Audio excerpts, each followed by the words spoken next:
Merci, Dr. Fadbintou. Nous allons passer à la présentation sur le traitement des formes métastatiques, présentation qui sera faite par Hussein Traoré.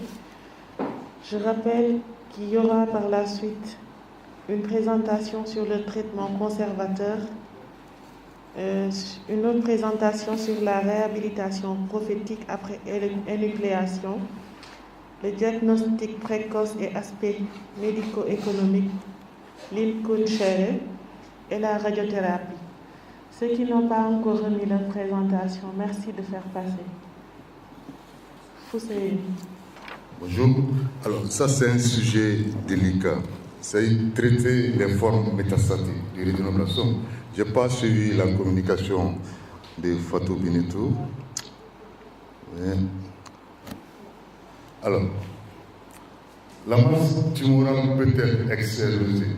Théoriquement, c'est sûrement ce qu'a présenté Fatou Binetou, et donner des extensions tumorales au niveau du nerf optique, surtout, ou en électrolaminaire.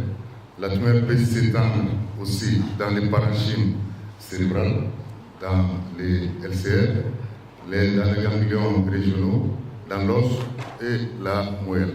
Souvent, nous avons la forme trilatérale qui s'appelle pinéaloblastome. Alors ça, c'est les formes très évoluées de la maladie que vous voyez ici sur l'image, qui sont très souvent métastatiques au niveau de la moelle ou de l'os. Normalement, on ne doit plus voir ces formes avec les campagnes de diagnostic précoce actuellement en cours dans pratiquement tous les pays. Alors, la stratégie thérapeutique en Occident, comment ça se passe avec ces formes très évoluées? C'est surtout la chimiothérapie néoadjuvante associée à un traitement local, alors une chirurgie plus la radiothérapie à 45 degrés en dose totale. Suivi de la chimiothérapie autour, suivi ensuite de l'autogreffe, la greffe des cellules autologues, qui n'est pas encore d'actualité dans le pays parce qu'on ne fait pas de greffe. Alors c'est lancé dans des thèmes thérapeutiques qui sont coûteuses et très lourdes. Ça va prendre du temps dans nos pays. Pour l'instant, ça ne se fait pas. Alors, les résultats globaux de cette stratégie qui est très lourde, alors la survie globale avoisine les 25-30%. Il y a beaucoup de chutes et trop de décès, parce que la tumeur progresse par la suite, malgré toutes ces stratégies, mais qui est faite en Occident. Alors, il y a eu beaucoup d'études qui ont été publiées sur le traitement des formes métastatiques un peu partout dans le monde.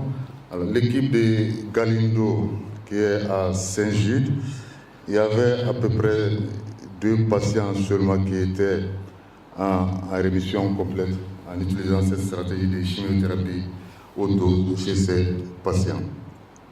Ensuite, il y a eu une seconde étude publiée par l'équipe new-yorkaise utilisant cette même stratégie. Pratiquement les 2 tiers des patients sont décédés par progression tumorale après autogreffe. Alors, quelle stratégie pour nous, pour les formes métastatiques dans nos différentes unités? Alors, nous proposons, moi, personnellement, je propose l'abstention thérapeutique.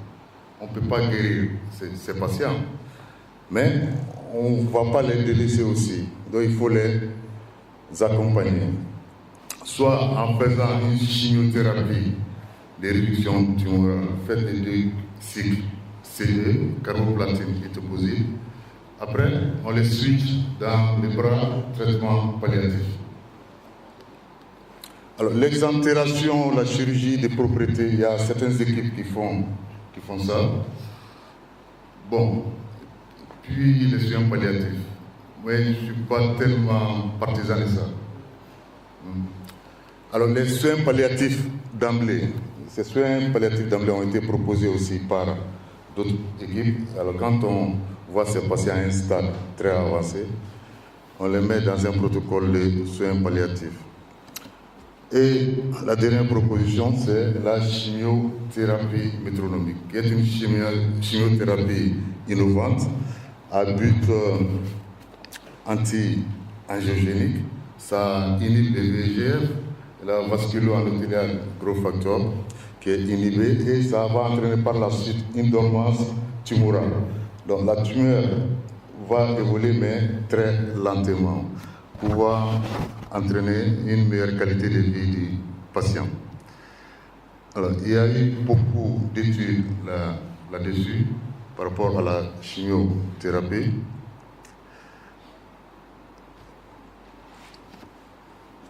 Et alors, nous avons initié une étude à Bamako utilisant cette thérapeutique on a inclus une dizaine de malades. Ce n'est pas seulement les rétinoblastomes, mais il y avait d'autres tumeurs solides, très avancées ou réfractaires au traitement usuel. Voici les détails de cette thérapeutique. On utilisait surtout l'andoxan à 25 mg m² jour par voie orale sur 3 semaines.